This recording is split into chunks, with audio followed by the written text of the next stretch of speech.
흉터는 우리 아들 등에 있던 흉터랑 똑같은데. 그 흉터를 보는 순간 심장이 멎었습니다. 중환자실의 젊은 간호사, 햇빛에 반짝이는 왼쪽 어깨에 초승달 모양 흉터. 그녀는 숨을 멈췄어요. 18년 전 7살 아들의 어깨에 있던 바로 그 흉터. 손이 떨렸습니다. 설마, 아니야. 그런데 그 젊은 간호사가 긴장하자 오른손 검지를 왼손 엄지로 문질렀어요. 아들과 똑같은 습관이었습니다. 이야기를 시작하기 전에 구독과 좋아요 부탁드립니다. 그리고 어디서 듣고 계신지 댓글 남겨주시면 이 영상이 그곳으로 행운을 가져다 드릴 겁니다. 이야기 시작합니다. 저녁 6시 서울 강남구 대한의료그룹 본사 회장실. 창밖으로 보이는 빌딩 숲에 불이 하나둘 켜지고 있었어요. 저는 창가에 서서 그 풍경을 바라봤습니다. 한서연, 62살, 대한의료그룹 회장. 전국 8개 병원을 운영하는 의료재벌이에요. 하지만 이 모든 것이 의미 없었죠. 18년 전부터, 18년 전 그날, 제 인생은 완전히 무너졌습니다. 아들 민준이, 당시 7살이던 아들을 잃었어요. 9월 14일 화요일, 유치원 하원길에 유괴당했습니다. 유괴범은 10억 원을 요구했어요. 저는 바로 준비했죠. 하지만 유괴범이 도주하다 교통사고를 당했고 차가 다리에서 강으로 추락했어요. 구조대가 3일간 수색했지만 아들의 시신은 발견되지 않았습니다. 경찰은 결론을 내렸어요. 유괴범과 함께 익사한 것으로 추정됩니다. 추정? 저는 그 말을 믿지 않았습니다. 시신이 없는데 어떻게 죽었다고 확신할 수 있나요? 하지만 세상은 저를 믿지 않았어요. 회장님, 현실을 받아들이셔야 합니다. 변호사가 말했죠. 장례식이라도 치르시는 게. 저는 거절했습니다. 아들은 살아있어요. 그렇게 18년이 흘렀습니다. 18년간 저는 전국을 돌아다녔어요. 고아원, 병원, 복지시설. 7살이었던 아들은 이제 25살이겠죠. 사진을 들고 수없이 물어봤습니다. 이 아이 본 적 있나요? 대부분 고개를 저었어요.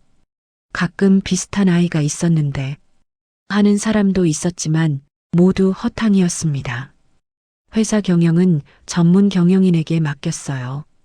저는 오직 아들 찾기에만 집중했죠. 직원들은 뒤에서 수군거렸습니다. 회장님이 정신이 나가셨어. 18년이면 포기해야지. 상관없었어요. 저는 포기할 수 없었습니다. 민준이는 제 전부였거든요. 남편은 10년 전에 세상을 떠났어요. 심장마비. 아들을 잃은 충격에서 회복하지 못했죠. 여보, 미안해요. 난 먼저 가야 할 것 같아. 민준이 못 찾아서 미안해. 남편의 마지막 말이었습니다. 그 후로 저는 완전히 혼자가 됐어요. 혼자서 아들을 찾았습니다. 혼자서 회사를 지켰죠. 혼자서 울었어요. 지난 18년은 지옥 같았습니다. 매일 아침 눈을 뜨면 생각했어요. 오늘은 찾을 수 있을까? 하지만 매일 밤 잠들 때 텅 빈 침대를 보며 울었죠. 사람들은 물었습니다. 왜 이렇게까지 하세요? 18년이면 충분하지 않나요? 충분하지 않아요. 평생이 걸려도 찾을 겁니다. 아들이 어디선가 살아있다면 엄마인 제가 찾아야 하니까요. 저는 단 2가지를 기억하고 있었습니다. 민준이 왼쪽 어깨 뒤에 있던 초승달 모양 흉터. 태어날 때부터 있던 점 같은 흉터였어요. 그리고 긴장하면 무의식적으로 오른손 검지를 왼손 엄지로 문지르는 습관. 이 2가지만 확인하면 됩니다. 언젠가 만날 거예요. 반드시 만날 겁니다. 그 믿음 하나로 저는 18년을 버텼어요. 비서가 노크했습니다. 회장님, 시간입니다. 저는 서류를 집었어요. 오늘도 병원 순회가 남아 있었죠. 가요. 창밖을 마지막으로 한 번 더 봤습니다.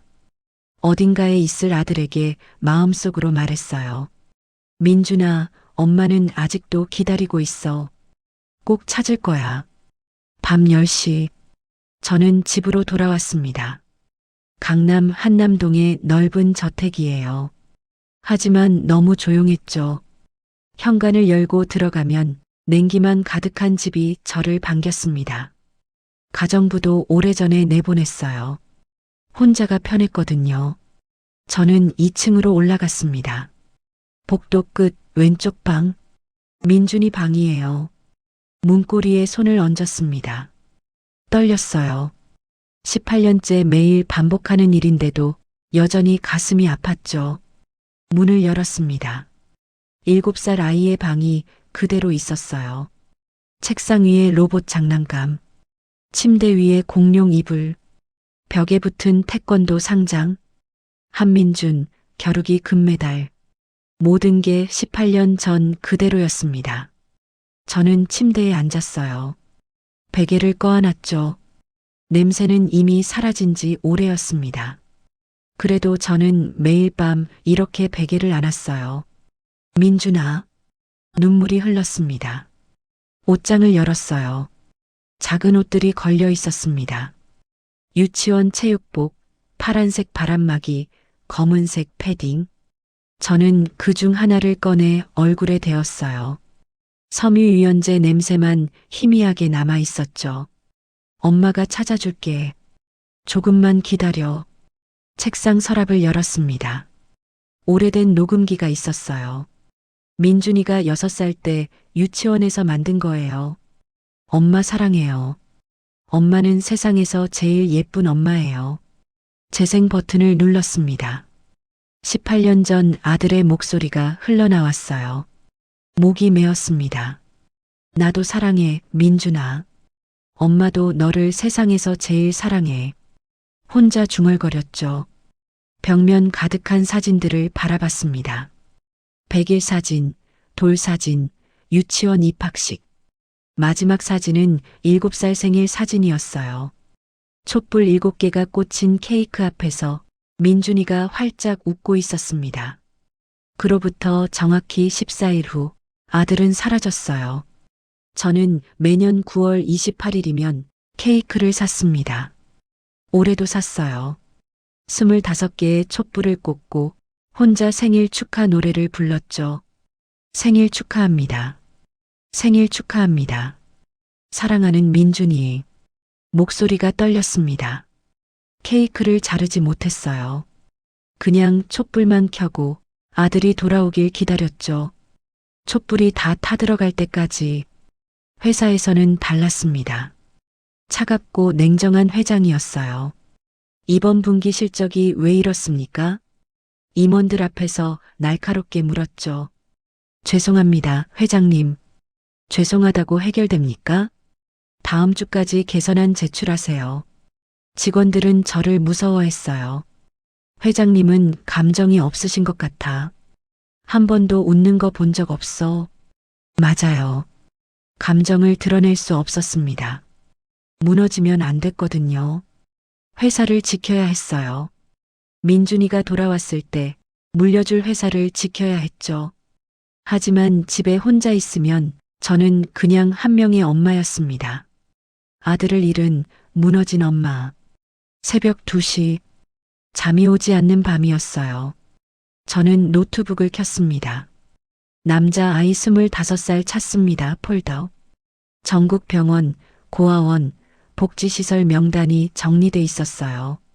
이미 다 가본 곳들이지만 계속 업데이트했습니다. 혹시 몰라서요. 혹시 새로운 단서가 있을지 몰라서 가끔 꿈을 꿨어요. 민준이가 나타나는 꿈. 엄마, 여기 있었어요. 아들이 웃으며 달려왔죠. 저는 꿈속에서 아들을 꼭 안았습니다. 미안해, 민준아. 엄마가 늦어서 미안해. 그리고 잠에서 깨면 베개가 눈물로 젖어 있었어요. 현실은 텅 비어 있었죠. 저는 2가지를 절대 잊지 않으려 노력했습니다. 첫 번째, 초승달 모양 흉터. 민준이 왼쪽 어깨 뒤 견갑골 아래쪽에 있었어요. 크기는 1cm 정도. 선천적인 모반이었죠. 의사는 성장하면서 조금 커질 수 있다고 했습니다. 지금쯤이면 2cm 정도 될까요? 저는 스케치북에 그 모양을 그려뒀어요. 정확한 위치, 크기, 형태. 절대 잊지 않기 위해서. 두 번째, 손가락 문지르는 습관. 민준이는 긴장하면 오른손 검지를 왼손 엄지로 문지르곤 했어요. 유치원 발표회 때도 그랬죠? 무대에 서서 작은 손을 꼭 쥐고 열심히 문지르던 모습. 엄마, 떨려. 괜찮아, 민준아. 엄마가 여기 있어. 그때 제가 안아줬었죠. 이 두 가지만 확인하면 됩니다. 언젠가 민준이를 만나면 이 두 가지로 알아볼 수 있어요. 비서 정수진이 가끔 물었습니다. 회장님, 언제까지 이러실 겁니까? 저는 대답했죠. 찾을 때까지요. 하지만 18년이든 28년이든 찾을 때까지 포기하지 않습니다. 수지는 더 이상 말하지 않았어요. 대신 옆에서 묵묵히 도와줬죠. 창밖을 봤습니다. 서울 밤하늘에 별이 보였어요. 저는 별을 향해 속삭였습니다. 민준아, 어디 있니? 엄마는 여기 있어. 너를 기다리고 있어. 포기하지 않을 거야. 절대. 핸드폰 배경화면은 민준이 사진이었어요. 7살 활짝 웃는 얼굴. 저는 그 사진을 쓰다듬었습니다. 곧 만날 거야. 엄마는 믿어. 시계를 봤어요. 새벽 3시. 내일도 병원 순회가 있었습니다. 대한의료그룹 본원 중환자실. 새로운 간호사들을 확인해야 했죠. 혹시 모르니까요. 혹시 그 중에 민준이가 있을지도. 저는 매일 그런 마음으로 살았습니다. 작은 가능성이라도 놓치지 않으려고. 모든 직원의 얼굴을 봤어요. 모든 환자의 얼굴을 확인했죠. 저 사람은 아닐까? 18년간 그렇게 살았습니다. 힘들었지만 포기할 수 없었어요. 엄마니까요. 눈을 감았습니다. 내일은 또 어떤 하루가 기다리고 있을까요? 혹시 내일이 민준이를 만나는 날일까요? 그랬으면 좋겠다. 마지막 기도를 하며 저는 잠에 들었습니다. 아침 7시, 대한의료그룹 본원 중환자실. 복도에 소독약 냄새가 가득했어요. 제 이름은 강민우입니다. 25살, 오늘이 첫 출근이에요. 간호사 유니폼을 입고 거울을 봤습니다. 떨렸어요. 국시를 합격하고 여러 병원에 지원했지만 번번이 떨어졌죠. 그러다 대한의료그룹에 최종 합격했어요. 민우야, 축하한다. 할아버지가 얼마나 자랑스러운지 몰라. 할아버지가 기뻐하시던 얼굴이 생각났습니다. 강석호 할아버지, 80살이에요. 제가 기억하는 한 평생 할아버지와 함께 살았어요. 부모님은 기억나지 않습니다. 7살 이전 기억이 없거든요. 할아버지는 말씀하셨죠. 민우야, 내 부모님은 사고로 돌아가셨단다. 할아버지가 너를 키웠어. 그게 제가 아는 전부였어요. 가끔 궁금했습니다. 엄마 얼굴은 어땠을까? 아빠 목소리는 어땠을까? 하지만 기억나지 않았어요. 그냥 할아버지가 제 가족의 전부였죠. 강민우 간호사님? 수 간호사님이 부르셨어요. 네. 저는 황급히 대답했습니다. 오늘 첫날이니까 긴장하지 말고 선배들 잘 따라다니세요. 알겠습니다. 중환자실은 조용했어요. 하지만 긴장감이 흘렀죠. 환자분들의 생명이 달린 곳이었으니까요. 선배 간호사 최은지 씨가 저를 안내했습니다. 여기가 당신 구역이에요. 환자 4분 담당하시면 돼요. 네, 알겠습니다. 침상마다 돌아다니며 확인했어요. 혈압, 맥박, 산소 포화도, 환자분들의 상태를 체크했죠. 힘내세요. 곧 좋아지실 거예요. 한 할머니 환자분께 말씀드렸습니다. 할머니는 눈만 깜빡이셨어요. 말은 못하시지만 눈빛으로 고맙다고 하시는 것 같았어요. 가슴이 뭉클했습니다. 제가 꼭 도와드릴게요. 시간이 빠르게 흘렀어요. 오전 근무가 어느새 끝나갈 때쯤 복도가 갑자기 술렁거렸습니다. 회장님 오신다. 간호사들이 긴장한 얼굴로 자리를 정리했어요. 회장님? 은지 선배가 속삭였습니다. 한서연 회장님, 가끔 병동 순회 오세요. 진짜 무서우니까 실수하지 마. 저도 긴장했어요. 처음 보는 회장님이셨죠. 문이 열렸습니다. 정장 차림의 여성이 들어오셨어요. 62살쯤 돼 보이는 날카로운 인상의 여성. 한서연 회장. 뒤에 비서와 간호부장이 따라왔습니다. 환자 상태는 어떻습니까? 차갑고 냉정한 목소리였어요. 안정적입니다, 회장님. 수간호사님이 대답했죠. 회장님은 천천히 병실을 돌아다니셨어요. 각 환자의 차트를 확인하시며 꼼꼼하게 체크하셨습니다. 저는 제 구역에서 환자분을 돌보고 있었어요. 할머니 환자분의 침대 시트를 정리하며 부드럽게 말씀드렸죠. 조금만 기다리세요. 금방 끝날 거예요. 그때였습니다. 등 뒤에서 시선이 느껴졌어요. 돌아보니 회장님이 저를 보고 계셨습니다. 눈이 마주쳤어요. 회장님의 눈빛이 이상했습니다. 뭔가 놀란 듯한 표정이셨어요. 저 간호사는 누굽니까? 회장님이 간호부장에게 물었습니다. 강민우 간호사입니다. 오늘 첫 출근입니다. 첫 출근. 회장님이 중얼거렸어요. 저를 계속 보셨습니다.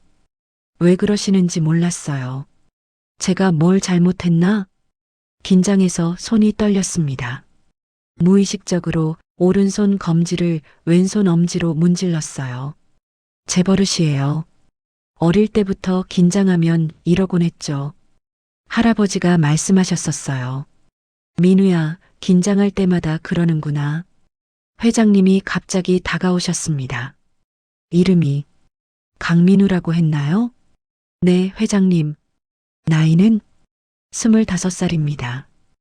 회장님의 입술이 떨리는 것 같았어요. 어디서 자랐나요? 질문이 이상했습니다. 왜 개인적인 걸 물으시는 거죠? 서울 노원구에서 자랐습니다. 가족은 할아버지와 함께 살고 있습니다. 회장님이 숨을 깊게 들이쉬셨어요. 그렇군요. 더 이상 아무 말씀도 하지 않으셨습니다. 그냥 저를 한참 보시다가 돌아서서 나가셨어요. 이상했습니다. 은지 선배가 다가왔어요. 야, 너 뭐 한 거 아니야? 아니에요. 아무것도 안 했는데. 회장님이 저렇게 오래 보신 건 처음이야. 뭔가 있어. 하지만 저는 정말 아무것도 한 게 없었어요. 그냥 환자분을 돌보고 있었을 뿐이죠. 점심시간이 됐습니다. 구내식당에서 밥을 먹었어요. 첫날 어때? 은지 선배가 물었습니다. 괜찮아요. 열심히 하겠습니다. 그래, 화이팅. 밥을 먹는데 문득 회장님 얼굴이 떠올랐어요. 저를 보시던 그 눈빛. 뭔가 슬픈 것 같았습니다.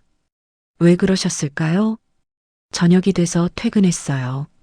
지하철을 타고 집으로 향했습니다. 노원구 작은 아파트. 할아버지가 기다리고 계셨어요. 민우야, 왔니? 네, 할아버지. 첫날 어땠어? 괜찮았어요. 환자분들 잘 돌봤어요.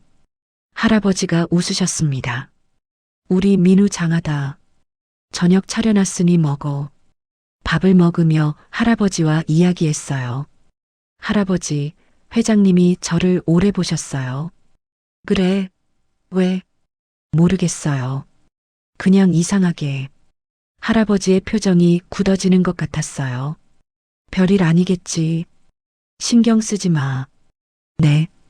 하지만 마음 한구석이 불편했습니다. 회장님의 그 눈빛이 자꾸 생각났거든요. 밤이 깊어갔어요. 저는 제 방에 누워 천장을 봤습니다. 7살 이전 기억이 없어요. 가끔 꿈을 꿔요. 누군가 저를 안아주는 꿈, 따뜻한 목소리로 불러주는 꿈. 하지만 깨면 기억나지 않죠. 엄마는 어떤 사람이었을까? 중얼거렸습니다. 핸드폰 알람을 맞췄어요. 내일도 출근이에요. 첫날은 무사히 끝났습니다. 앞으로 잘할 수 있겠죠? 환자분들을 잘 돌보고 좋은 간호사가 되고 싶어요. 그게 제 꿈이니까요. 눈을 감았습니다. 내일은 또 어떤 하루가 기다리고 있을까요? 며칠이 지났습니다.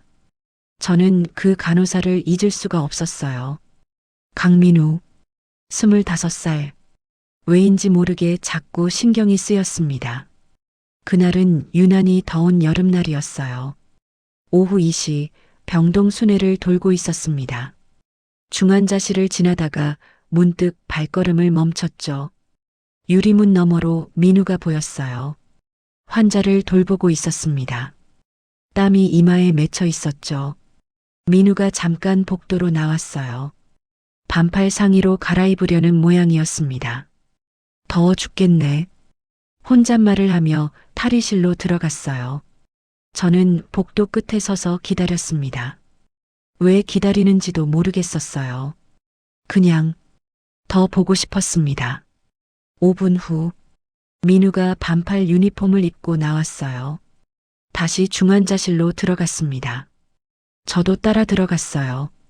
정기 순회라는 핑계를 댔죠. 간호사들이 긴장하며 인사했습니다. 민우는 4번 침대 환자를 돌보고 있었어요. 침대 시트를 교체하고 있었습니다. 허리를 숙이고 팔을 길게 뻗었죠. 그 순간 창문으로 들어온 햇빛이 민우의 등을 비췄어요. 저는 그것을 봤습니다. 왼쪽 어깨 뒤, 견갑골 바로 아래, 초승달 모양의 흉터, 심장이 멎었습니다. 시간이 멈췄어요. 주변 소리가 사라졌습니다. 숨을 쉴 수가 없었죠. 초승달, 2cm 크기, 왼쪽 어깨 뒤, 18년 전 그날이 떠올랐어요. 7살 민준이를 목욕시키던 날. 엄마, 이거 뭐야? 민준이가 어깨를 가리켰어요. 태어날 때부터 있던 흉터였습니다. 초승달처럼 하얗게 휘어진 모양. 엄마가 민준이 찾을 수 있게 하늘이 만들어준 표시야. 저는 그 흉터를 스케치북에 그려놨어요. 정확한 크기, 위치, 모양까지. 18년 동안 매일 밤 그 그림을 봤습니다. 틀림없었어요. 설마. 입술이 떨렸습니다. 손이 떨렸어요. 무릎이 풀릴 것 같았습니다. 아니야. 아닐 거야. 세상에 흉터 비슷한 사람 많아요. 우연일 뿐이에요. 그럴 리가 없어요. 하지만 민우가 침대 정리를 마쳤습니다. 환자에게 물을 따라주며 미소 지었어요. 조금만 참으세요. 곧 좋아지실 거예요. 따뜻한 목소리였습니다. 그때 제 시선과 마주쳤어요. 민우가 깜짝 놀랐습니다. 아, 회장님. 긴장한 거예요. 그리고 민우의 오른손 검지가 움직였습니다. 왼손 엄지로 문질렀어요. 무의식적으로, 꼭 민준이처럼 온몸에 전율이 흘렀습니다. 초승달 흉터, 손가락 문지르는 습관, 25살, 18년 전. 이건 우연이 아니에요. 강민우 씨, 제가 불렀어요. 목소리가 떨렸습니다. 네. 잠깐. 이리 와보세요. 민우가 조심스럽게 다가왔어요. 긴장한 표정이었습니다. 제가 물었어요. 7살 때 기억이 있나요? 민우가 고개를 저었습니다. 죄송하지만 7살 이전 기억은 하나도 없습니다. 부모님은 돌아가셨다고 들었습니다. 사고로. 누가 그랬나요? 할아버지께서요. 할아버지, 저는 참았어요. 지금 여기서 물어볼 순 없었습니다. 확실한 증거가 필요했어요. 알겠습니다. 수고하세요. 저는 중환자실을 나왔어요. 복도 끝까지 걸어갔습니다. 다리가 후들거렸어요. 벽에 기댔습니다. 손으로 입을 막았죠. 민준아. 눈물이 흘렀어요. 18년 6570일 15만 7680시간. 제가 찾아 헤맨 시간. 그 아이가 여기 있었어요. 제 병원에, 제 눈앞에 간호사 유니폼을 입고 환자를 돌보며 살아 있었습니다. 하지만 확실해야 했어요. 저는 떨리는 손으로 핸드폰을 꺼냈습니다. 정수진 비서에게 전화했어요. 수진아. 네, 회장님. 내일 아침 일찍 만나. 무슨 일이십니까? 할 일이 있어.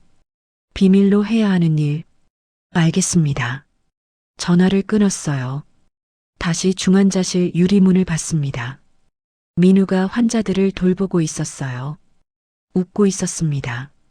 저는 주저앉았어요. 복도 바닥에 18년 만에 처음으로 희망을 느꼈습니다. 설마가 혹시로 바뀌었어요. 혹시가 아마도로 바뀌었습니다. 제 아들, 제 민준이 찾은 걸까요? 정말 3일이 지났습니다. 저는 정수진 비서를 불렀어요. 수진아, 강민우 간호사를 VIP 라운지로 불러줘. 무슨 이유로 하시겠습니까? VIP 환자 전담 간호사 평가. 신입 중에서 한 명 뽑는다고 해. 수진이가 고개를 끄덕였습니다. 알겠습니다. 30분 후 VIP 라운지 문이 열렸어요. 민우가 긴장한 표정으로 들어왔습니다. 회장님 부르셨습니까? 앉으세요, 강민우 씨. 민우가 조심스럽게 앉았어요. 손을 무릎에 가지런히 놓았습니다. 저는 미소를 지었어요. 긴장 풀어요. 평가 아니고 그냥 이야기 좀 하려고요. 아, 네. 테이블 위에 음식이 놓여 있었습니다. 떡볶이와 튀김. 민준이가 가장 좋아하던 음식이었어요. 점심 준비했는데 같이 먹어요. 민우의 눈이 반짝였어요. 와, 떡볶이다. 순수한 반응이었습니다. 아이처럼 기뻐했어요. 저 떡볶이 정말 좋아하는데 제 심장이 뛰었습니다. 민준이도 그랬어요. 7살 때 엄마, 떡볶이 먹고 싶어? 비 오는 날이면 꼭 떡볶이를 찾았죠. 민우가 젓가락을 들었어요. 떡볶이를 하나 집어 입에 넣었습니다. 맛있어요. 웃으며 말했어요. 그런데 민우가 떡볶이를 먹는 방식. 왼손으로 젓가락을 잡았어요. 민준이도 왼손잡이였습니다. 저는 떡볶이를 먹는 척하며 관찰했어요. 민우가 생각할 때 왼손으로 턱을 개었습니다. 민준이와 똑같았어요. 민우가 물을 마실 때 오른손으로 컵을 돌렸어요. 검지로 천천히. 민준이도 그랬습니다. 하나하나가 일치했어요. 민우 씨, 음악 좋아해요? 네. 아, 네. 좋아합니다. 어떤 음악이요? 잘 모르겠지만 클래식이 편하네요. 제 손이 떨렸습니다. 민준이에게 매일 밤 클래식을 들려줬어요. 특히 자장가. 저는 VIP 라운지 음향 시스템을 켰습니다. 브람스 자장가. 제가 직접 편곡한 버전이었어요. 민준이에게만 불러준 노래. 세상에서 우리 둘만 아는 버전. 음악이 흘러나왔습니다. 민우가 듣고 있었어요. 편안한 표정이었습니다.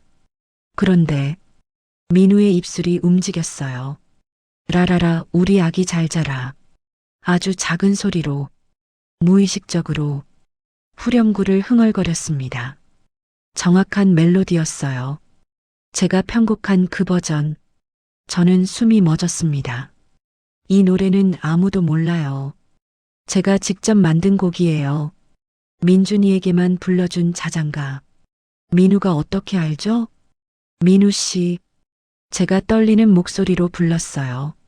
네, 지금 흥얼거린 노래 어디서 들었어요? 민우가 깜짝 놀랐습니다. 제가 노래를 불렀나요? 네, 라라라 하고. 아, 민우가 당황했어요. 저도 모르겠어요. 그냥 익숙한 느낌이라서. 익숙해요? 네. 이상하죠? 처음 듣는 곡인데. 민우가 머리를 긁었습니다. 저는 입술을 깨물었어요. 눈물이 나올 것 같았습니다. 익숙하다고. 처음 듣는 곡인데. 기억은 없지만 몸이 기억하고 있는 거예요. 엄마가 매일 밤 불러준 자장가를. 괜찮아요. 좋은 반응이에요. 저는 웃으며 말했어요. 민우가 안도했습니다. 다행이다. 점심을 마쳤어요. 민우가 일어났습니다. 감사합니다, 회장님. 맛있었어요. 수고했어요. 가봐도 돼요. 민우가 인사하고 나갔습니다. 문이 닫혔어요. 저는 그 자리에 주저앉았습니다. 떡볶이를 좋아함. 왼손잡이. 턱 괴는 습관. 자장가를 흥얼거림. 모든 게 일치했어요. 하나도 빠짐없이. 이건 우연이 아니에요. 수진이가 들어왔습니다. 회장님, 괜찮으십니까? 저는 고개를 들었어요. 눈물이 흘렀습니다. 수진아. 네. DNA 검사할 거야. 비밀로. 네. 오늘 민우가 쓴 컵. 그거 챙겨. 수진이가 떨리는 손으로 컵을 집었어요. 이걸로 검사를 하시겠다는 겁니까? 응. 친구 의사한테 부탁할 거야. 아무도 모르게. 알겠습니다. 수진이가 조심스럽게 물었어요. 회장님, 혹시 그 간호사가. 저는 고개를 끄덕였습니다. 내 아들일지도 몰라. 수진이가 눈을 크게 떴어요. 손으로 입을 막았습니다. 18년 만에.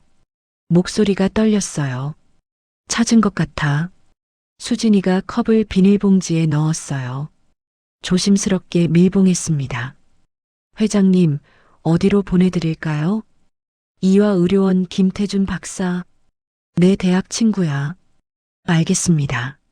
수진이가 나갔어요. 저는 혼자 남았습니다. VIP 라운지에서 떡볶이 그릇이 아직 그대로 있었어요. 민우가 앉았던 자리. 손을 뻗어 만졌습니다. 아직 따뜻했어요. 민준아. 눈물이 흘렀습니다. 하루가 지났어요. 잠을 잘 수 없었습니다. 침대에 누워도 눈이 감기지 않았어요. 천장만 바라봤습니다. 99.9%가 나오면 어떡하지? 아니면 어떡하지? 두려웠어요. 기대했습니다. 이틀이 지났어요. 식사가 목으로 넘어가지 않았습니다. 임원 회의에서도 집중할 수 없었어요. 회장님, 괜찮으십니까? 부회장이 물었습니다. 응, 괜찮아. 거짓말이었어요. 사흘이 지났습니다. 핸드폰을 수십 번 확인했어요. 김태준 박사에게서 연락이 없었습니다. 왜 안 와? 수진이가 조심스럽게 말했어요. 보통 4일 정도 걸린다고 합니다. 알아. 알고 있어. 하지만 기다릴 수가 없었어요. 나흘째 되는 날, 오전 10시, 핸드폰이 울렸습니다. 김태준 박사였어요. 손이 떨렸습니다. 전화를 받았어요. 태준아, 서연아, 결과 나왔어. 심장이 터질 것 같았습니다. 지금 병원으로 와. 직접 줄게. 응. 전화를 끊었어요. 수진이를 불렀습니다. 차 준비해. 네. 이화의료원까지 30분. 가장 긴 30분이었습니다. 차 안에서 손을 꽉 쥐었어요. 땀이 났습니다. 숨이 가빠졌어요. 회장님, 심호흡하세요. 수진이가 걱정스러운 목소리로 말했습니다. 응. 심호흡을 했어요. 하지만 진정되지 않았습니다. 병원에 도착했어요. 김태준 박사의 진료실. 문을 열고 들어갔습니다. 태준이가 책상에 앉아 있었어요. 앞에 흰 봉투가 놓여 있었습니다. 앉아. 저는 앉았어요. 봉투를 바라봤습니다. 서연아. 응. 마음에 준비해. 응. 태준이가 봉투를 건넸어요. 저는 떨리는 손으로 받았습니다. 봉투가 무거웠어요. 천천히 열었어요. 서류를 꺼냈습니다. A사 용지 한 장, 검사 결과 보고서, 위에서부터 읽었어요. 의뢰인 한서연, 검체일 한서연모, 검체이 강민우자. 눈이 흐려졌습니다. 아래로 내려갔어요. 친자관계 분석 결과, 그 아래 친자 확률 99.9% 일치. 결론 생물학적 친자 관계가 확실함. 서류가 손에서 떨어졌습니다. 서연아. 태준이가 제 손을 잡았어요. 축하해. 아들 찾았어. 저는 아무 말도 할 수 없었어요. 눈물이 쏟아졌습니다. 18년 6570일 15만 7680시간. 저는 아들을 찾기 위해 그 모든 시간을 울며 살았습니다. 매일 밤 빈방에서 아들의 옷을 끌어안고 녹음된 목소리를 들으며 생일날 혼자 케이크를 앞에 두고 울었어요. 어디 있니, 민준아? 엄마가 찾을게. 기다려. 6570일을 그렇게 살았습니다. 그리고 오늘 찾았어요. 민준아. 바닥에 떨어진 서류를 집었어요. 가슴에 끌어안았습니다. 찾았어. 우리 민준이를. 소리내어 울었습니다. 태준이가 옆에서 어깨를 두드렸어요.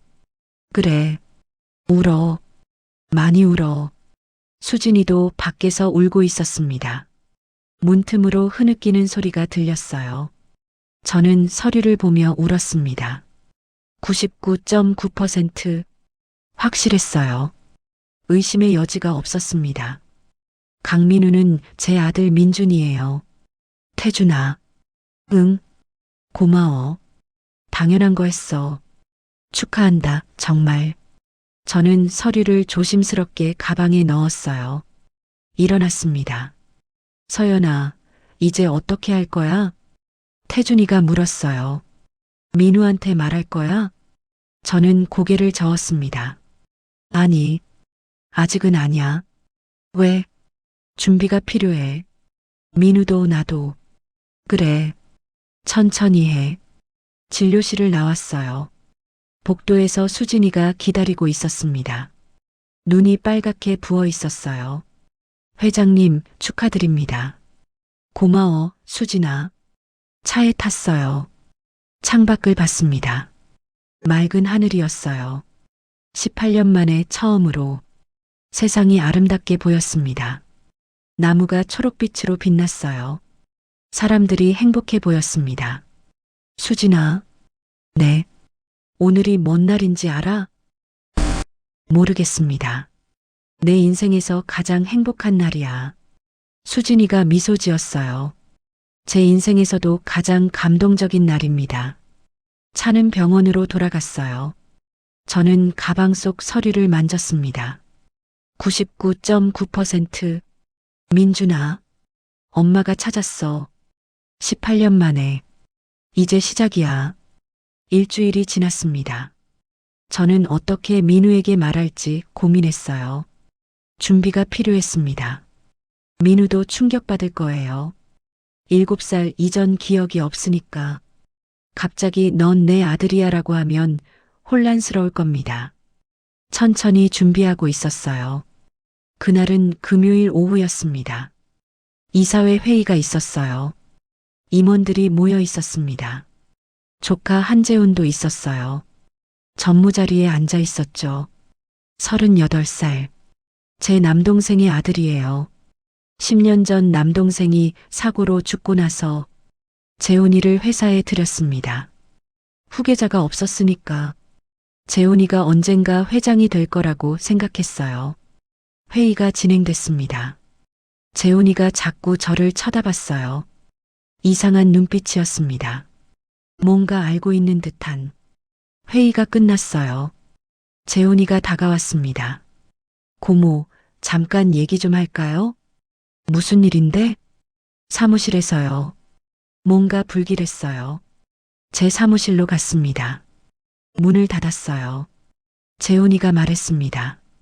고모, 요즘 이상하세요. 뭐가? 갑자기 신입 간호사를 VIP 라운지로 부르시고 심장이 철렁했어요. 이화 의료원도 다녀오셨죠? 그게 내가 알 일이냐? 재훈이가 서류 봉투를 꺼냈어요. 책상 위에 놓았습니다. 뭔데? 열어보세요. 저는 봉투를 열었어요. 사진들이었습니다. 제가 김태준 박사병원에 가는 사진, 수진이가 컵을 비닐봉지에 넣는 사진, 민우의 사진, 그리고 서류 사본, DNA 검사 결과. 어디서 났어? 재훈이가 웃었어요. 냉소적인 웃음이었습니다. 흥신소 썼어요. 고모가 너무 이상하게 행동하셔서 내가 무슨 권리로. 권리요? 전 후계자예요. 알 권리 있죠. 재훈이가 사진을 가리켰어요. 그 간호사가 고모 아들이라고요? 18년 전에 유괴당한 민준이 형이요? 저는 아무 말도 할 수 없었어요. 재훈이가 계속 말했습니다. 대단하시네요. 18년 만에 찾으셨어요. 재훈아, 축하드립니다, 고모. 하지만 목소리에 축하하는 기색은 없었어요. 차갑고 날카로웠습니다. 근데 말이에요. 재훈이가 제 눈을 똑바로 봤어요. 전 어떻게 되는 거죠? 뭐, 10년 동안 회사 위에 일했어요. 후계자로 준비했고요. 재훈이가 책상을 쳤습니다. 근데 갑자기 친아들이 나타나면? 재훈아, 진정해. 진정하라고요? 재훈이가 비웃었어요. 전 다 잃는 거예요. 회사도 지위도 전부. 그게 아니야. 넌 여전히 임원이고. 임원? 전 회장 되려고 했어요. 재훈이가 소리쳤습니다. 저는 놀랐어요. 이런 재훈이는 처음 봤습니다. 10년 동안 얼마나 참았는지 아세요? 재훈이의 목소리가 떨렸어요. 고모가 아들 찾으시는 거 옆에서 봤어요. 매일 눈물 흘리시는 것도 봤고요. 근데 솔직히 생각했어요. 안 찾으셨으면 좋겠다고. 심장이 얼어붙었습니다. 그럼 제가 회장이 되니까요. 재훈아, 이기적이죠? 알아요. 근데 솔직한 거예요. 재훈이가 서류를 집었어요. 이제 제가 어떻게 하는지 아세요? 뭘 할 건데? 재훈이가 핸드폰을 꺼냈습니다. 언론에 제보할 거예요. 뭐? 재벌 회장 18년 만에 친아들 발견. 대형 뉴스죠. 재훈아, 그러지 마. 왜요? 좋은 일인데. 재훈이가 냉소했어요. 전국에 알려지면 좋잖아요. 축하받으세요. 기다려. 민우는 아직 몰라. 몰라요? 더 좋네요. 재훈이가 웃었습니다. 그럼 TV 보고 알겠네요. 충격적이겠다. 재훈아. 저는 재훈이의 팔을 잡았어요. 제발, 조금만 기다려줘. 내가 직접 말할게. 싫어요. 재훈이가 팔을 뿌리쳤습니다. 오늘 저녁 9시 뉴스에 나갈 거예요. 준비하세요. 재훈이가 사무실을 나갔어요. 문이 쾅 닫혔습니다. 저는 그 자리에 주저앉았어요. 핸드폰을 꺼냈습니다. 수진이에게 전화했어요. 수진아. 네, 회장님. 재훈이가 알아냈어. 네. 언론에 제보한대. 오늘 저녁 9시. 안 돼요. 민우 씨가. 알아. 내가 먼저 말해야 해. 저는 시계를 봤어요. 오후 3시, 6시간. 6시간 안에 민우를 찾아야 했어요. 제 입으로 말해야 했습니다. TV로 알게 하면 안 돼요. 민우 어디 있어? 중환자실 근무 중입니다. 지금 당장 불러. VIP 라운지로. 알겠습니다. 전화를 끊었어요. 손이 떨렸습니다. 준비가 안 됐어요. 천천히 하려고 했는데 재훈이 때문에 모든 게 망가졌습니다. 오후 3시 중환자실에서 환자를 돌보고 있었어요. 갑자기 방송이 나왔습니다. 강민우 간호사 VIP 라운지로 와주세요. 선배 은지 언니가 말했어요. 민우야, 회장님이 부르신대. 빨리 가봐. 또요? 이상했어요. 지난주에도 불렀는데 VIP 라운지로 갔습니다. 문을 열었어요. 회장님이 앉아 계셨습니다. 뭔가 달랐어요. 표정이 굳어 있었습니다. 앉아요, 민우 씨. 저는 앉았어요. 회장님이 저를 오래 바라봤습니다. 눈에 눈물이 고여 있었어요. 회장님, 괜찮으세요? 민우 씨, 네. 할 말이 있어요. 목소리가 떨렸습니다. 뭔데요? 회장님이 숨을 깊이 쉬었어요. 민우 씨, 7살 이전 기억이 없다고 했죠? 네, 맞아요. 할아버지가 부모님 돌아가셨다고 했고요. 네. 회장님의 손이 떨렸어요. 민우 씨, 그게 사실이 아니에요. 네. 부모님은 돌아가신 게 아니에요. 심장이 쿵 내려앉았습니다.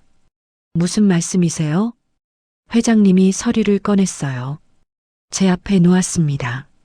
이게 뭐예요? DNA 검사 결과예요. 저는 서류를 봤어요. 친자 확률 99.9% 일치. 뭔지 이해가 안 됐어요. 민우 씨, 회장님이 제 손을 잡았어요. 넌 내 아들이야. 머리가 하얘졌습니다. 뭐? 라고요? 18년 전에 유괴당했어. 7살 때. 아니, 그게 무슨 초승달 흉터. 왼쪽 어깨 뒤에 있잖아. 어떻게 아세요? 내가 그걸 매일 봤으니까. 내가 아기였을 때부터 숨이 막혔어요. 손가락 문지르는 습관도, 자장가도. 저는 민준아. 회장님이 울었어요. 18년을 찾았어. 엄마. 그 단어가 귓가에 맴돌았습니다. 아니에요. 저는 강민우예요. 저는 일어났어요. 할아버지가 저를 키웠어요. 부모님은 돌아가셨고요. 민우야, 그게 아니야. 그럼 뭐예요? 할아버지가 거짓말했다고요? 목소리가 커졌습니다. 유괴범이었어. 그 할아버지가. 세상이 무너졌어요. 아니야. 뒤로 물러났습니다. 할아버지는 저를 사랑했어요. 25년 동안. 알아. 그것까지 부정하는 건 아니야. 회장님이 다가왔어요. 하지만 사실이야. 넌 내 아들이고. 싫어요. 소리쳤습니다. 저는 강민우예요. 재벌 아들 아니에요. 밖으로 뛰쳐나갔어요. 복도를 달렸습니다. 눈물이 쏟아졌어요. 탈의실로 들어가서 옷을 갈아입었습니다. 핸드폰을 봤어요. 할아버지한테 전화하고 싶었어요. 하지만 손이 떨려서 누를 수 없었습니다. 병원을 나왔어요. 집으로 가는 버스를 탔습니다. 창밖을 봤어요. 눈물이 계속 흘렀습니다. 집에 도착했어요. 노원구 낡은 아파트. 현관문을 열었습니다. 민우야, 왔니? 할아버지 목소리였어요. 거실로 들어갔어요. 할아버지가 소파에 앉아 계셨습니다. 80살. 허리 굽은 할아버지. 제 유일한 가족이었어요. 할아버지, 왜 그래? 울었니? 할아버지가 다가오셨어요. 저는 물러났습니다. 민우야, 할아버지, 떨리는 목소리로 물었어요. 제가 정말 할아버지 손주 맞아요? 할아버지의 표정이 굳었습니다. 무슨 소리야? 대답해 주세요. 민우야, 무슨 일 있었니? 대답해 주세요. 소리쳤어요. 할아버지가 비틀거렸습니다. 나는 저 유괴당한 거 맞죠? 할아버지의 얼굴이 창백해졌어요. 어떻게 알았니? 온몸에 힘이 빠졌습니다. 정말이었어요. 할아버지, 민우야, 들어봐. 설명할게. 싫어요. 저는 방으로 들어갔어요. 문을 잠갔습니다. 민우야, 문 열어. 할아버지가 문을 두드렸어요. 저는 바닥에 주저앉았습니다. TV를 켰어요. 9시 뉴스였습니다. 앵커가 말했어요. 대한의료그룹 한서연 회장이 18년 전 유괴당한 아들을 찾았습니다. 화면에 제 사진이 떴어요. 25살 강민우 씨로 병원 간호사로 근무 중이었으며 리모컨이 손에서 떨어졌습니다. 유괴범 강석호 18십가 키운 것으로 밝혀져. 유괴범. 할아버지가. 민우야. 할아버지가 계속 문을 두드렸어요. 설명 좀 하자. 제발. 저는 귀를 막았습니다. 나는 누구지? 강민우? 한민준? 25년 동안 알았던 제 인생이 거짓말이었어요. 부모님은 살아계셨고, 엄마는 재벌 회장이고, 할아버지는 유괴범이고, 소리를 질렀어요. 가방을 집었습니다. 옷을 몇 벌 넣었어요. 창문을 열었어요. 비상계단으로 내려갔습니다. 민우야, 어디 가니? 할아버지 목소리가 들렸어요. 저는 뒤돌아보지 않았습니다. 버스 정류장으로 달렸어요. 어디로 가야 하지? 강릉. 할아버지와 갔던 바다. 10년 전 여름. 둘이 모래사장에 앉아 있었어요. 민우야, 바다가 좋으냐? 네, 할아버지. 힘들 때 바다 보면 마음이 편해진단다. 그곳으로 가야겠어요. 고속버스 터미널로 갔습니다. 표를 샀어요. 버스에 올랐습니다. 핸드폰이 계속 울렸어요. 할아버지, 회장님, 은지 언니, 전부 꺼버렸습니다. 창밖을 봤어요. 어두운 고속도로였습니다. 눈물이 멎지 않았어요. 나는 누구일까? 3일이 지났습니다. 민우는 연락이 없었어요. 핸드폰도 꺼져 있었습니다. 저는 미칠 것 같았어요. 18년 만에 찾았는데 다시 잃었습니다. 수진이가 말했어요. 회장님, 강릉에 있다는 제보가 있습니다. 강릉? 네. 바닷가 근처 작은 여관에서 목격됐다고. 지금 당장 차 준비해. 네. 강릉으로 가려고 준비하고 있었어요. 그때 전화가 왔습니다. 모르는 번호였어요. 여보세요? 한서연 회장님이십니까? 네. 노원경찰서입니다. 강석호 씨 관련해서 연락드렸습니다. 심장이 철렁했어요. 무슨 일인데요? 강석호 씨가 오늘 새벽 자택에서 사망하셨습니다. 뭐라고요? 심장마비로 추정됩니다. 신원 확인 부탁드립니다. 전화를 끊었어요. 손이 떨렸습니다. 강석호, 민우를 키운 할아버지, 유괴범, 죽었다고. 수진아, 네. 노원구 아파트로 가. 네. 강석호가 죽었대. 차는 노원구로 향했습니다. 30분 후, 낡은 아파트 앞에 도착했어요. 경찰들이 있었습니다. 한서연 회장님이십니까? 네.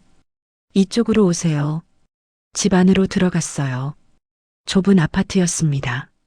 낡은 가구들, 오래된 TV, 거실 소파에 흰 천이 덮여 있었어요. 강석호의 시신이었습니다.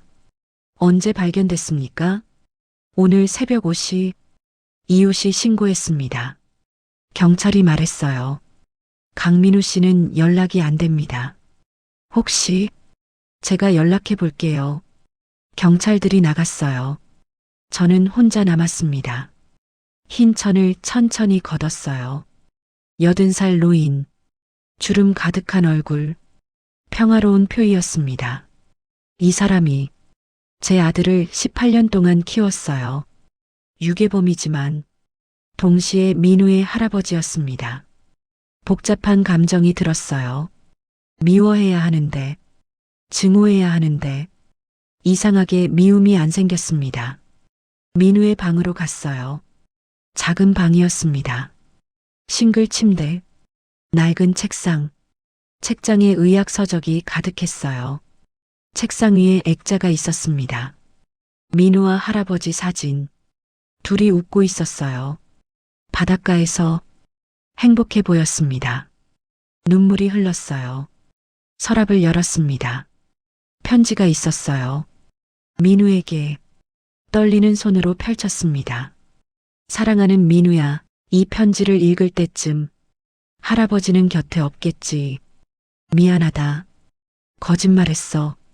할아버지는 내 친할아버지가 아니야. 22년 전 9월 14일 저녁 할아버지는 퇴근하다가 교통사고를 봤단다. 큰 차가 강으로 떨어졌어. 경찰이 오기 전에 할아버지가 먼저 달려갔지. 강가에서 너를 발견했어. 7살. 온몸이 흠뻑 젖어서 떨고 있었단다. 엄마, 엄마, 너는 울고 있었어. 할아버지가 안아줬지. 괜찮아, 괜찮아. 경찰에 신고해야 했어.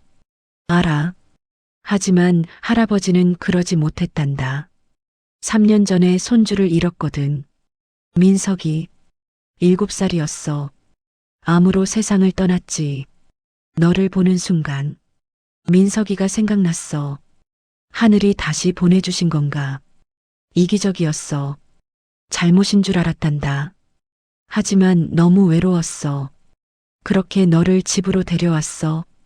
처음엔 며칠만 있다가 부모님을 찾아주려고 했단다. 하지만 며칠이 일주일 되고, 일주일이 한 달 되고, 한 달이 1년이 됐어. 너는 할아버지를 할아버지라고 불렀고, 할아버지는 너를 사랑하게 됐단다. 22년. 하루도 편한 날이 없었어. 죄책감에 시달렸지. 내 진짜 부모님. 얼마나 울고 계실까. 얼마나 찾고 계실까. 생각하면 가슴이 찢어졌어. 하지만 이기적이게도 할아버지는 너를 놓을 수가 없었단다. 너는 할아버지의 전부였어. 아침에 눈 떠서 내 얼굴 보는 게, 저녁에 함께 밥 먹는 게, 내가 할아버지 사랑해요 하는 게 할아버지의 삶이었단다. 이제 진실을 알았구나. 할아버지가 유괴범이란 걸. 맞아. 유괴범이야. 하지만 민우야. 할아버지의 사랑만큼은 진짜였어. 22년 동안 단 하루도, 단 한순간도 너를 사랑하지 않은 적이 없단다. 이제 내 엄마한테 가렴. 한서연 회장님, 그분이 진짜 엄마야. 18년을 울며 찾으셨어.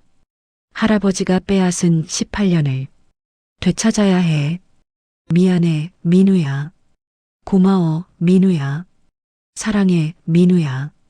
내 할아버지가 편지를 다 읽었어요. 눈물이 종이에 떨어졌습니다. 손으로 입을 막았어요. 울음이 터져 나왔습니다. 아, 강석호. 이 사람도 민우를 사랑했어요. 진심으로. 잘못이었지만, 이기적이었지만, 죄였지만, 사랑만큼은 진짜였습니다. 저는 소파로 돌아갔어요. 흰 천 앞에 무릎을 꿇었습니다. 강석호 씨, 떨리는 목소리로 말했어요. 감사합니다. 눈물이 흘렀어요. 제 아들을 22년 동안 키워주셔서 제가 할 수 없었던 22년을 대신해 주셔서 감사합니다. 고개를 숙였습니다. 바닥에 이마를 댔어요. 용서하겠습니다. 민우를 사랑해 주셔서 진심으로 감사합니다. 오래 그렇게 있었어요. 일어났습니다. 편지를 가슴에 안았어요. 이 편지를 민우에게 줘야 합니다. 수진이를 불렀어요. 수진아. 네, 회장님. 이사회 소집해. 네. 오늘 당장. 무슨 일이십니까? 저는 창밖을 봤어요. 회장직 내려놓을 거야. 뭐라고요? 나는 회장이 아니야. 그냥 엄마야. 수진이가 눈을 크게 떴어요. 회사도 재산도 지위도 전부 내려놓을 거야. 하지만 민우를 찾으러 갈 거야. 저는 결심했어요. 이번엔 회장이 아니라 한 엄마로서, 평범한 엄마로서 편지를 꼭 쥐었습니다. 강석호 씨가 가르쳐 줬어요. DNA가 중요한 게 아니라고, 22년을 함께한 시간이 중요하다고 저도 배워야 합니다. 권력으로, 재산으로, 회장 지위로 아들을 되찾을 수 없어요. 그냥 엄마가 돼야 합니다. 진짜 엄마로 이사회를 열었어요. 오늘부로 회장직을 내려놓겠습니다. 임원들이 술렁였습니다. 재훈이, 내가 맡아라. 조카 재훈이가 놀란 표정이었어요. 고모, 회사는 내가 잘 이끌 거야. 능력 있잖아. 감사합니다. 재훈이가 고개를 숙였어요. 회의실을 나왔습니다. 수트를 벗었어요. 평범한 옷으로 갈아입었습니다. 청바지, 티셔츠, 운동화, 거울을 봤어요. 62살 여자, 그냥 평범한 엄마였습니다. 수진아, 네, 강릉 가자. 작은 차를 몰고 갔어요. 고급 세단이 아닌 평범한 소형차였습니다. 3시간, 강릉에 도착했습니다. 바닷가 근처 작은 여관, 민우가 묵고 있다는 곳이었어요. 하지만 찾아가지 않았습니다. 민우를 찾았어요. 바닷가에 앉아 있었습니다. 멀리서 봤어요. 혼자 파도를 바라보고 있었습니다. 외로워 보였어요. 다가가고 싶었지만 참았습니다. 천천히, 급하지 않게 근처 작은 식당을 찾았어요. 사장님, 혹시 일주일 정도 방 있나요? 네, 있어요. 감사합니다. 그날부터 매일 저녁 7시 그 식당에서 밥을 먹었습니다. 민우도 그 식당에 왔어요. 저를 봤지만 아무 말도 하지 않았습니다. 저도 말을 걸지 않았어요. 그저 조용히 같은 공간에 있었습니다. 3일이 지났어요. 할아버지가 돌아가셨대요. 수진 비서님이 문자를 보냈습니다. 장례식은 어제 치렀습니다. 할아버지 유언대로 조용히 모셨어요. 핸드폰을 쥔 손이 떨렸어요. 마지막 인사도 못했습니다. 울었어요. 바닷가에서 혼자. 저녁이 됐어요. 식당에 갔습니다. 회장님이 또 계셨어요. 매일 같은 자리에, 매일 같은 시간에 평범한 옷을 입고 계셨습니다. 이상했어요. 재벌 회장인데 왜 여기 계시는 거죠? 밥을 먹고 있는데 회장님이 일어나셨어요. 제 테이블로 오셨습니다. 민우 씨. 네. 앉아도 될까요? 저는 고개를 끄덕였어요. 회장님이 앉으셨습니다. 할아버지, 돌아가셨죠? 네. 미안해요. 제 때문에. 아니에요. 목소리가 떨렸어요. 회장님이 봉투를 꺼냈어요. 이거 할아버지가 남긴 편지예요. 편지요? 네. 민우 씨 방 서랍에 있었어요. 떨리는 손으로 받았습니다. 펼쳤어요. 사랑하는 민우야. 편지를 읽었습니다. 눈물이 떨어졌어요. 할아버지의 마지막 말. 할아버지의 사랑만큼은 진짜였어. 편지를 다 읽었어요. 울었습니다. 회장님도 울고 계셨어요. 할아버지는 제가 말했어요. 나쁜 사람이 아니었어요. 알아요. 회장님이 제 손을 잡았어요. 감사해요. 민우 씨를 22년 동안 사랑해 주셔서. 네. 제가 할 수 없었던 22년을 대신해 주셔서. 회장님이 고개를 숙였습니다. 민우 씨. 네. 천천히 할게요. 뭐요? 엄마 되는 거 급하게 안 할게요. 눈물이 또 흘렀어요. 저도 준비가 필요해요. 알아요. 기다릴게요. 다음 날 둘이 차를 타고 서울로 갔어요. 노원구 할아버지 아파트. 짐을 정리했습니다. 회장님도 함께 도와주셨어요. 할아버지 옷장을 열었어요. 낡은 옷들이 가득했습니다. 이 옷. 회장님이 한 벌을 꺼냈어요. 제일 좋은 옷이었어요. 제가 말했어요. 명절 때 입으셨어요. 저 만나러 나오실 때 회장님이 그 옷을 가슴에 안았어요. 고마우신 분이었어요. 네. 짐을 정리하고 차에 실었습니다. 민우 씨. 네. 할아버지 묘소 같이 가도 될까요? 네. 경기도 작은 묘지. 할아버지가 묻혀 계셨어요. 비석 앞에 섰습니다. 할아버지. 무릎을 꿇었어요. 저 왔어요. 회장님도 옆에 무릎을 꿇으셨습니다. 강석호 어르신. 회장님이 말씀하셨어요. 감사합니다. 제 아들을 사랑으로 키워주셔서 22년 동안 제가 할 수 없었던 것들을 대신해 주셔서 감사합니다. 회장님이 절을 하셨어요. 이제 제가 이어받겠습니다. 어르신이 사랑하신 그 마음으로 민우를 지키겠습니다. 저도 절했어요. 할아버지 사랑했어요. 진심이었어요. 제 사랑도 잘못하셨지만 그래도 저는 행복했어요. 바람이 불었습니다. 묘지 옆 나무가 흔들렸어요. 마치 할아버지가 대답하시는 것 같았습니다. 회장님이 제 손을 잡으셨어요. 민우야. 처음으로 제 이름을 부르셨어요. 네. 천천히 가자. 우리. 네. 급하지 않게. 진심으로 고개를 끄덕였어요. 그날부터 일주일에 한 번씩 만났어요. 밥을 먹었습니다. 이야기를 나눴어요. 한 달이 지났어요. 조금씩, 조금씩 마음이 열렸습니다. 엄마, 어느 날 그렇게 불러봤어요. 회장님이. 아니, 엄마가 울었습니다. 응, 민우야. 안아주셨어요. 따뜻했어요. 할아버지와는 다른, 하지만 똑같이 따뜻한 품이었습니다. 3개월이 지났어요. 저는 병원으로 돌아갔습니다. 간호사 일을 계속했어요. 엄마는 회사로 돌아가지 않았어요. 난 이제 그냥 엄마야. 그렇게 말씀하셨습니다. 매주 일요일, 함께 할아버지 묘소에 갔어요. 꽃을 바치고 이야기를 나눴습니다. 할아버지, 저 요즘 행복해요. 엄마도 만났고, 할아버지 덕분이에요. 엄마도 함께 말씀하셨어요.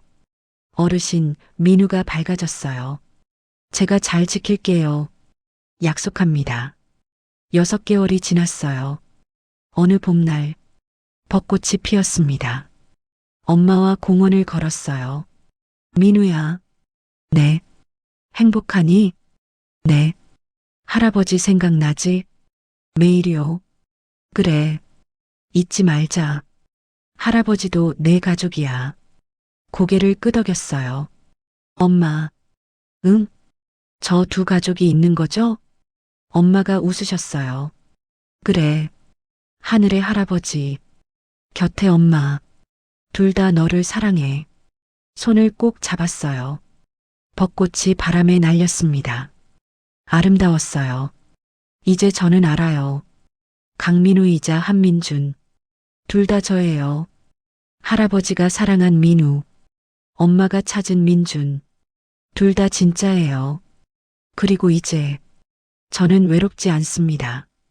오늘의 이야기가 끝났지만 또 다른 감동과 위로의 순간들이 기다리고 있습니다. 구독과 좋아요로 다음 이야기까지 함께 해주세요. 시청해주셔서 감사합니다.